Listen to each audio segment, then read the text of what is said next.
Magandang araw sa ating lahat mga ka-farmers. So welcome back naman sa channel natin, Bibis TV.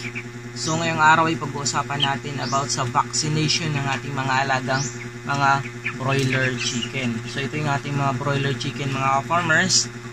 Ika 19 days nila. So yun.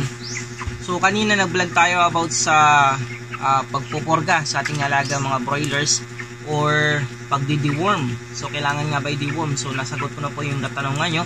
At ngayon sasagutin ko naman kung nagbabaksin ba tayo ng ating mga alagang broiler or kailangan bang mag-vaccine sa ating mga alagang mga broiler chicken. So ito mga farmers yung sagot ko sa inyo. So hindi tayo nagbabaksin ng mga broiler chicken. Bakit hindi tayo nagbabaksin? Kasi nga bago natin tukunin sa farm or sa ating mga supplier, yung day old nito mga farmers ay meron na silang vaccine. So di ko alam kung ano yung vaccine nila, B1B1 or mostly taga B1B1 yung vaccine sa kanila. So yan, so galing yung ito yung mga broiler natin, galing to sa ating supplier ay meron na tong vaccine. So hindi na tayo mag-aalala kung ano yung mangyari sa ating sisiw or kung may vaccine ba o wala. Pero sure na yan may vaccine. Depende din yan sa farm, no? Pero mayroon kasing iba na mga class C or di ko alam kung may vaccine sila yan Pero ito, yung binibili natin ay may vaccine na talaga to. At saka hindi na tayo nagbabaksin ulit. Alam niyo ba kung bakit hindi tayo nagbabaksin ulit dito sa ating mga alagang broiler? Kasi nga mga farmers ay hanggang 30 days lang naman to yung tagal nila. Alam niyo bakit 30 days lang talaga, no? Kasi nga pang meat consumption ito at saka binibenta naman natin.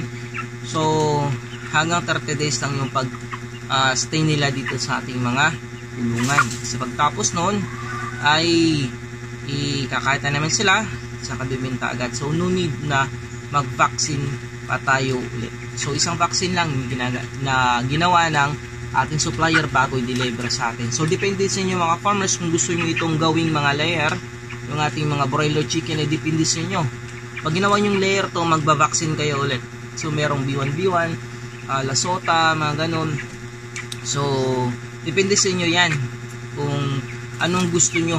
So pero ako hindi na ako nagba-vaccine ng ating alaga kasi nga may vaccine na to galing sa ating supplier. Saka hindi tayo nagba-vaccine pa ulit after nun, no?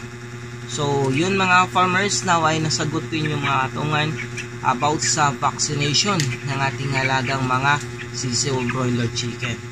So yun. So siguro kung balang araw at papalaki ako nito para sa egg production nila, para tayo nagagawa mismo ng broiler chicken natin, siguro sa time na yun magkakaroon tayo ng vaccination. Pero sa ngayon ay no need na para sa ganung mga bagay.